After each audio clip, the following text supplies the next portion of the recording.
नमस्कार दोस्तों, स्वागत है आप सभी का हमारे नए YouTube चैनल एबी टेक पर। तो आज हम बात करेंगे भारत से जितने लोग क्राइम करते हैं, चाहे वो फाइनेंशियल या मर्डर हो या फिर टेरर टाइप के जितने बड़े अपराध हों, इसको करने के बाद वो विदेश भाग जाते हैं। और विदेश में वो सबसे ज़्यादा लंदन को प्रीफर क्यों करते हैं? ऐसा क्यों होता है? ऐसा नहीं है कि सिर्फ भारत के ही लोग लंदन भागते हैं।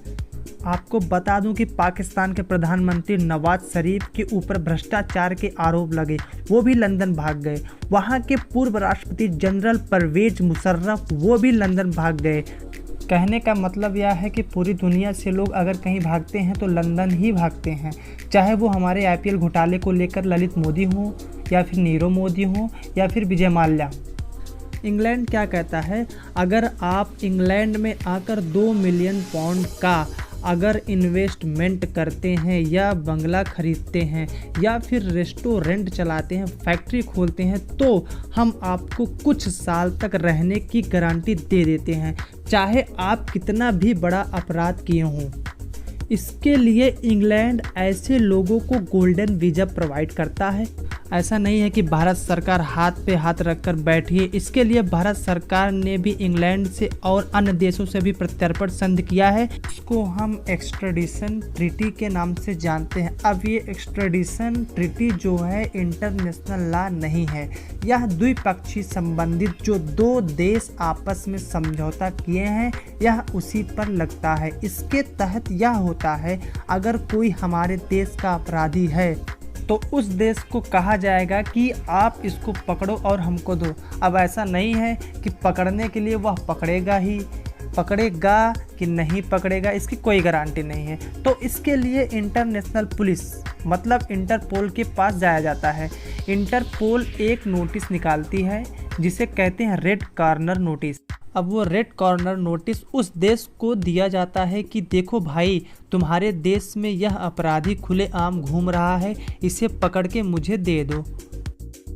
अब बात करते हैं खुलेआम घूमता कौन है। देखिए, जो फाइनेंशियल केस वाले होते हैं, जैसे नीरव मोदी, विजय माल्या, ललित मोदी, ये सभी खुलेआम घूमते हैं।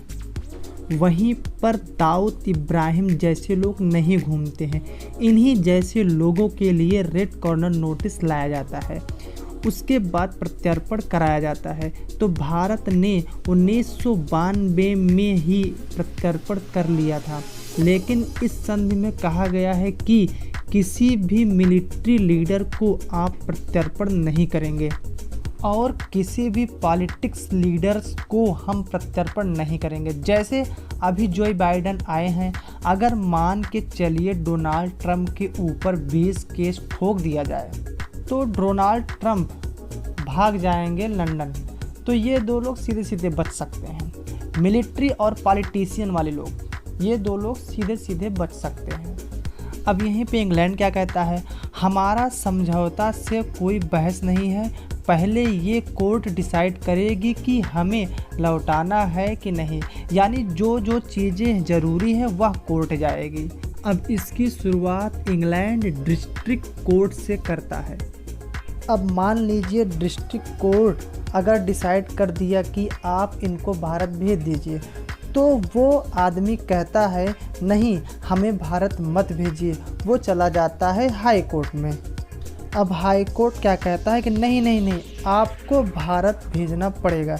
जैसे नीरव मोदी के केस में इंग्लैंड ने हाई कोर्ट ने कह दिया कि आप भारत जाएंगे, तो ये लोग कहाँ जाते हैं? Supreme court. लेकिन सुप्रीम कोर्ट जाने से पहले हाई कोर्ट में इनको एक और परमिशन लेनी पड़ती है। ये मामला सुप्रीम कोर्ट जाने लायक है या फिर नहीं। कहने का मतलब है कि नीरव मोदी के केस में जज ने कह दिया कि आप भारत ही जाएंगे, आपका यह मामला सुप्रीम कोर्ट जाने लायक नहीं है। लेकिन सबसे ज़्यादा अगर किसी को बचाता है तो वह है इंग्लैंड का European court of human rights.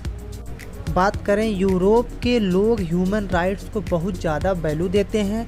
अब ये लोग छोटे से छोटे चीज़ को भी ध्यान देते हैं। कहने का मतलब है कि जब आप इनको ले जाएंगे तो वहाँ का जेल कैसा है, वहाँ की हॉस्पिटल की व्यवस्था कैसी है, मतलब कहीं ना कहीं से ये मामला फंसा के उलझा देते हैं कि नहीं नहीं नहीं वो जेल ठीक नहीं है, हम आपको जाने नहीं देंगे। अभी क्या है, नीरव मोदी के साथ ये मामला थोड़ा अटक सकता है, क्योंकि उनका कहना है कि जो मुंबई का आर्थर रोड है उसकी व्यवस्था ठीक नहीं है। लेकिन अब नीरव मोदी का आना फिक्स है, और नीरव मोदी जब आएंगे तो इनको आर्थर रोड में बैरिक नंबर 12 में रखा जाएगा। वहां पर संजय दत्त को भी रखा जा चुका है, अजमल कसाब जैसे लोगों को भी वहां पर रखा जा चुका है। बहुत ही ज़्यादा सेफ्टी वाला यह जेल है। अब इनका यहाँ पर आना फिक्स हो गया है। ऐसे 131 भगौड़े लोग हैं जिन्हें हम लाना चाहते हैं। इसके लिए हमें कुछ नया सोचना पड़ेगा, और यह हम बताएंगे अपने नेक्स्ट वीडियो में। तब तक के लिए धन्यवाद। चैनल को लाइक, शेयर और सब्सक्राइब जरूर कर दीजिएगा।